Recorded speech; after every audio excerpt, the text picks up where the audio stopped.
Morning. How's everybody doing this morning? Just wanted to go over a couple things. So I listened to what was this guy's name? The guy that was on Joe Rogan, not Louis Elizondo, not him, but I will talk about him. Hang on a second. First of all, let me flush that. Okay, sorry. Couple things. So you can actually learn a lot by listening to the Joe Rogan Experience. So ultimately, Joe Rogan is playing a really big role in shaping history right now. And anybody that denies that is just like denying reality. He's shaping the discourse. And at the end of Louis Elizondo's interview, he says as much. He says, Joe, you've got a big responsibility, and Joe says it freaks him out. And I would be freaked out too if somebody said that to me. But he's right. Joe is helping to shape the discourse, and he is definitely one of the people out there that is fighting back against all these forces that are trying to censor us in every way, shape, and form so that we might believe what it is they're trying to tell us about reality. And those forces are wildly corrupt, and we see them in action mostly at the DNC, unfortunately. I'm not saying that there isn't things going on the Republican side. Certainly there is. A lot of people don't trust Trump. Trump gave us Operation Warp Speed. It brought in the funding that created the infrastructure that, Fauci and co. wanted to create this platform for the mRNA technology that is going to be the thing moving forwards. And I've discussed why that is many times in the past, but I'll just put it in a nutshell. It's cheaper for them to do it that way, and it's how they think the world works. But it's incredibly mechanistic in its interpretation of reality. So in that way, it's supported by Google and co., meaning the stakeholder partners, whether it's any number of companies from the WEF. The entire point is that. And the UN as well, which is playing both sides, which I know it gets confusing, but the UN is pushing this idea of Agenda 2030 and the Internet of Bodies, Things, Behaviors, that all things can be managed by a kind of AI supercomputer, which is the plan moving forwards. And Trump helped to make all that a reality. And a lot of people will now point to J.D. Vance, his VP pick, and specifically Whitney Webb goes after J.D. Vance, and she does so because of his association with Peter Thiel, who was on Joe's podcast a few days ago, and I thought came off incredibly thoughtful.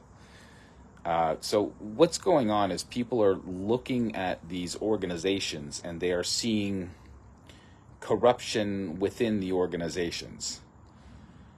And that corruption is leading them to come to conclusions about the intentions of the people that are involved in these organizations. And they're saying, oh, well, look at this, look at that, look at this, look at that. Peter Thiel is involved in a company that, first of all, Palantir, that is pushing this idea of total information awareness, which is, it's the AI Royal Society that Courtney Turner talks about a lot, and she's very smart. But she doesn't understand, in my humble opinion, and this is not an attack on her, I think she's trying to get to the truth, but she doesn't seem to understand that this artificial intelligence world is, to me, at least in my estimation, not what it seems. There's something coming through, something emergent about the properties that are coalescing into bringing about this future. And if you don't see it the way that I've been trying to frame it for people, in my humble opinion, you can't understand it. And the framework that you need in order to understand it is to understand that there's actually a lot more truth in the Orthodox Christian Bible, specifically out of the mouth of Jesus Christ, who I do believe, as crazy as it sounds, was the one true God.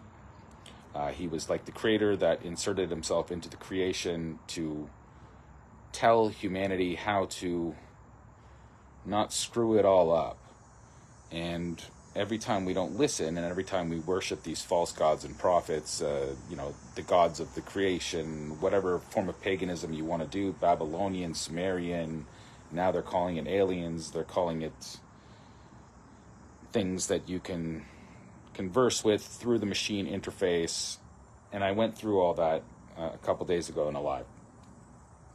I know how nutty it sounds, and I know how difficult it is to wrap your heads around this stuff, but it's just, I'm just telling you what it is. Because that's what it is. So anyway, a couple days ago, Joe Rogan had on this guy, Jack Symes. I hope that the sound's okay. Got to keep it cool when it gets hot. You know what I'm saying?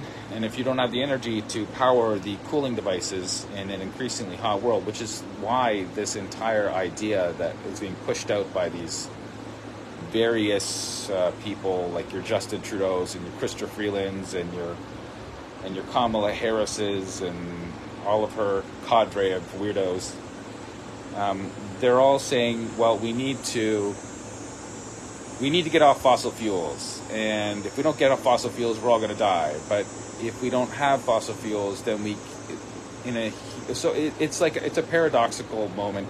You need the fossil fuels in order to power the devices that actually help humans to thrive. And if you take that away, because the Earth is heating, the Earth is going to start heating. It's going to keep heat. I mean, if the Earth is heating, which we're being told, which I think is largely conflated with something else, which is population growth, which, by the way, is on the decline. People think that population growth is on an accelerated thing, and anybody that tells you that is not paying attention to the details. It's not increasing anymore. It's actually declining.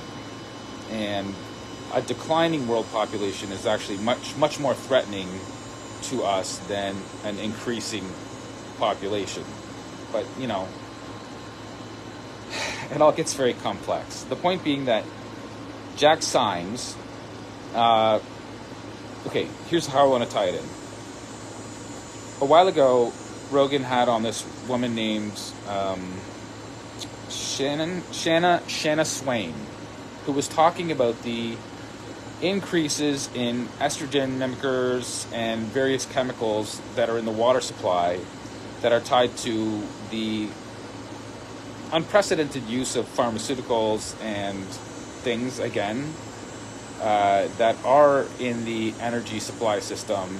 And it's being used like petrochemicals to do farming, but it's this kind of monocrop farming, which is producing foods that feed back into a system loop that actually serve to, for better or for worse. She's got a book called Countdown, and the book is all about the fact that this increasing estrogen effect on the water supply is actually changing humanity. It's morphing our systems, our biological systems, and it's morphing the systems of our children. And the point of her book is that it's feminizing everything. It's this increase of estrogen that is literally feminizing the entire world. So it goes back to that, somebody put $20 in the Alex Jones was right jar, making the frickin' frogs gay. And everybody laughed about him for saying that. But there's actually a lot of deep truth in that statement. Things, specifically biological organisms, become feminized, and it's happening in such a way that it's affecting our... Okay, I'm going to say some stuff here that's going to be... People will immediately go like, oh, I can't hear that. It's misogynist, it's sexist, it's what... I'm not being any of those things, trust me. I don't believe in any of those things. I think men and women are equally valuable. I think all races are equally valuable. I think all opinions are not equally valuable, but I think that everybody should have the right to have an opinion. And it's when we have this increase of estrogen that those opinions start to shift and they move towards Gaia worship. That's just like, I don't know how else to explain that, but it is factual. So this kid that he had on, who, I don't know what his sexual persuasion is. I'm guessing he's effeminate. And so it was interesting to watch the dynamic between Rogan and this rather effeminate male who was making arguments from a position of the establishment having the right way to look at things and the individual being the problem for the establishment. And I know that's kind of difficult to explain in such a short way, and I'm probably not being eloquent enough in the way that I'm doing it, but that is what's going on. So there's this increase of people that believe that we should all form a collective approach to tackling the future. And that is coming out of the UN. It's coming out of things like the evolutionary leaders, which is coming out of the Lucis Trust, which is something that was envisioned, 70 years ago by a woman named Alice Bailey. I've gone over this stuff I've gone over this stuff many times in my Substacks. I'm trying to point out to all of you that this is actually happening in real time. Our world is being influenced by things that are so difficult to make sense of that it's not possibly of human construction. That's the point I'm trying to make all the time. And that's really difficult for most people to wrap their heads around.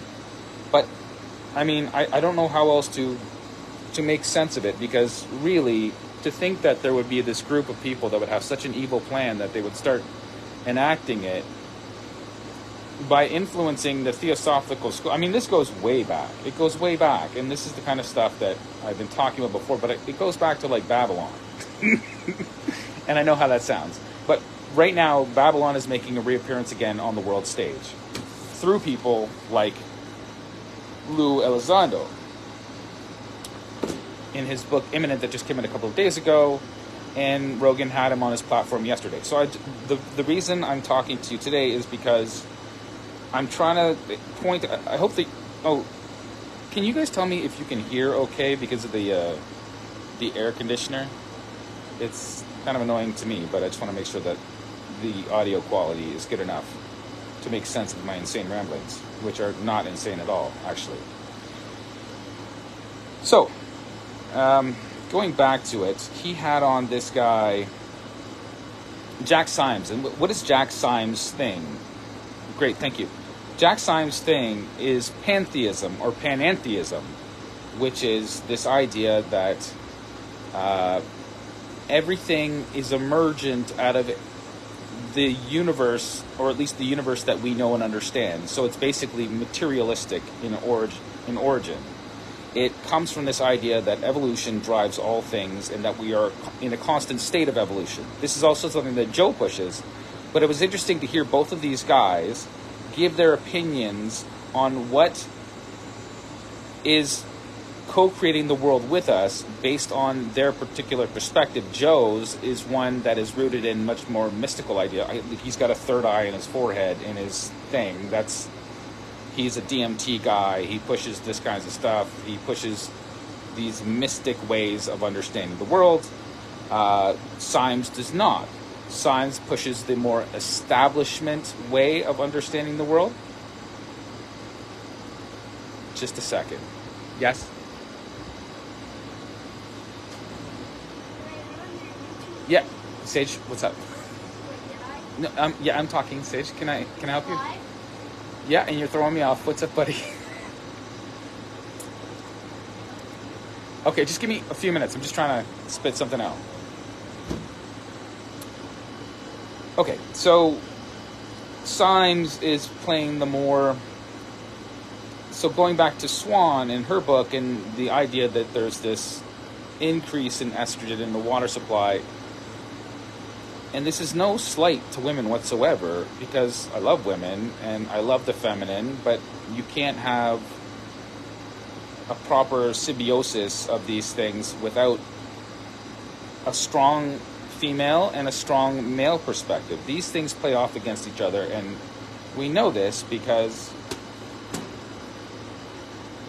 that is the purpose of a male and female parent, and this is no slight to anybody that's being, same-sex couples that are raising children and doing their best. I'm not trying to slight anybody. I'm never, ever trying to slight anybody.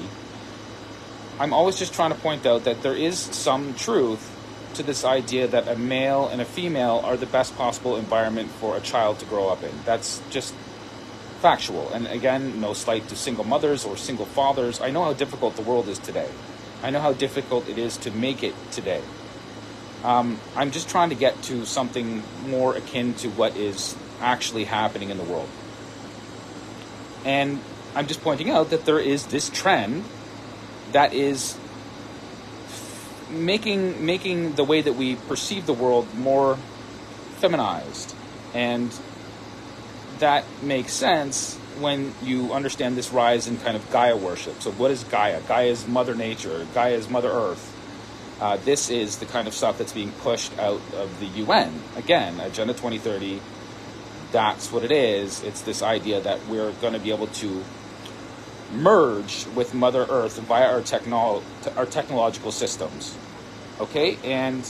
So Jack Symes, that's his thing. He's not a bad guy. I don't see him as evil. I don't see him as pushing me. He's actually it's a really worthwhile conversation, and I highly recommend that you give it a listen, because it's interesting to hear Rogan, who's like this kind of like very macho, masculine guy, who pushes this idea of struggle in order to achieve greatness on the individual level, and that's absolutely true. If we don't struggle against something hard, then we never really learn something out of it. We're just kind of existing. Whereas Symes is saying that existing is the only thing that matters, and we have to look deeper into what is the nature of existence, but his deepest level seems to be materialistic in origin. So he's looking for a materialistic explanation. So this idea of God that I've been trying to express to people, which is what Jesus Christ tried to tell us, is that God does not exist in our time and space. He exists outside of time and space. So you can't put the constraints of time and space on God. That's the problem with pantheism. It sees everything as co-evolving. And that's the problem with Joe's position as well, as far as I'm concerned. He sees everything as co-evolving. So if you go listen to this conversation, it's a really good back and forth, and it brings up some very interesting points about what sentience is, where it comes from. This idea that if you had a choice, a Sophie's choice, to choose between one human life, and that human life was Hitler, or to drown 50 dogs, would you kill Hitler or would you drown 50 dogs? If every dog has some piece of sentience, then it would seem, from a utilitarian point of view, that it would make sense to kill Hitler. Joe says, I'll kill Hitler. He's like, I just want to kill Hitler. Which is because he's a man's man, and everybody sees Hitler as being this. I am not defending Hitler. Just before anybody, I'm just bringing up the thought experiment, and I'm telling you about it. Would never, no. But the point is that is one human life more valuable than, say, the lives of 50 sentient animals? And I fall on the position of yes.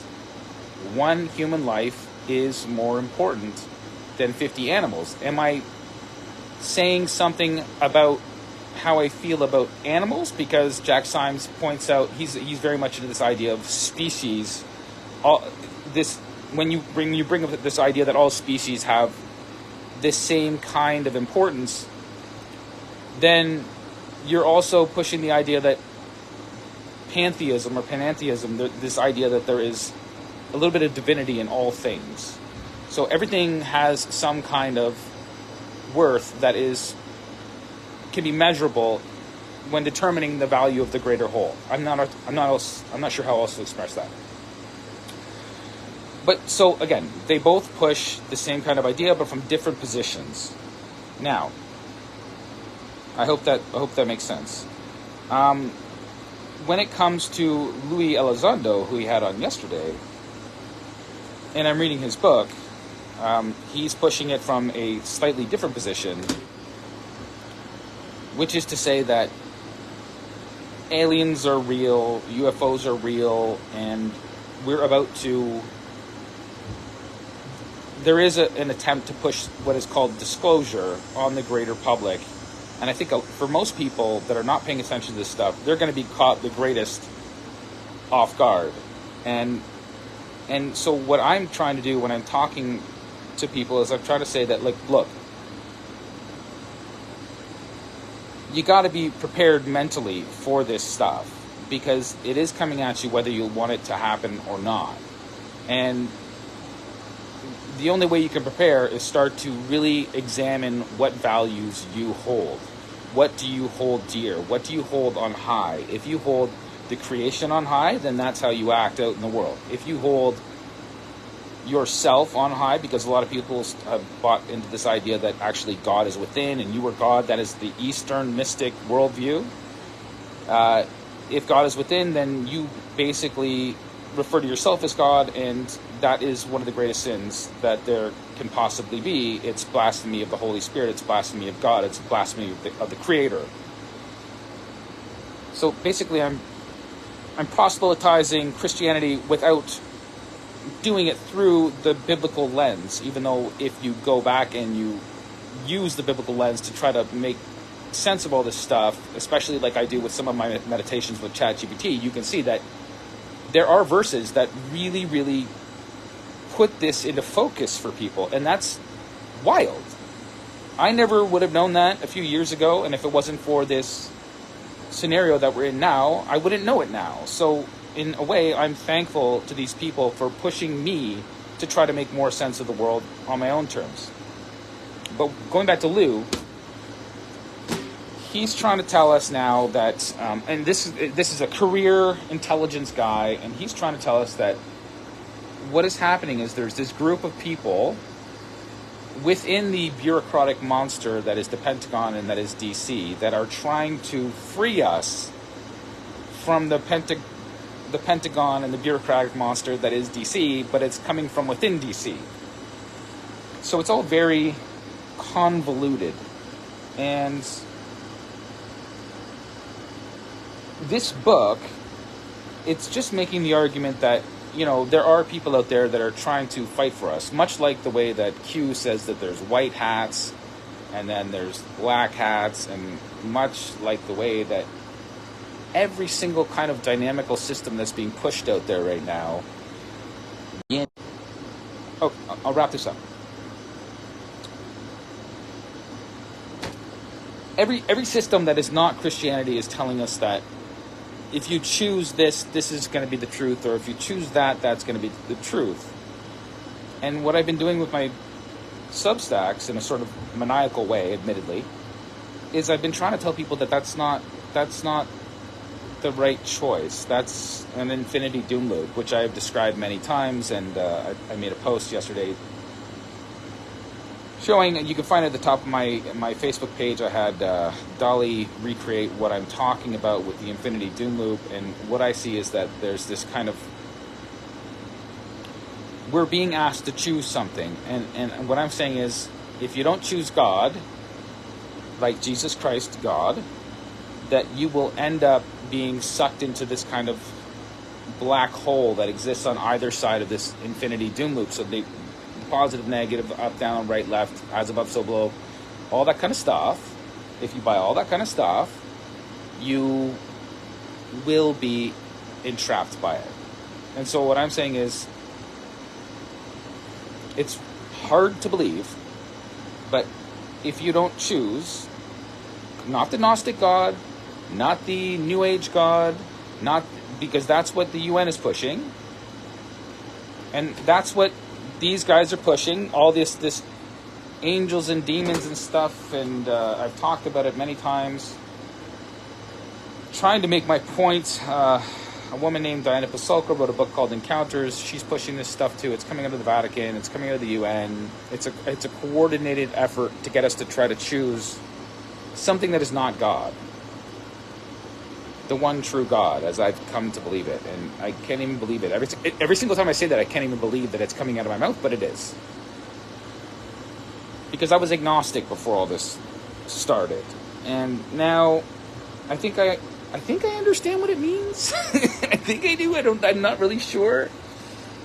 But I guess that's where faith comes in. And so I guess I'm trying to say that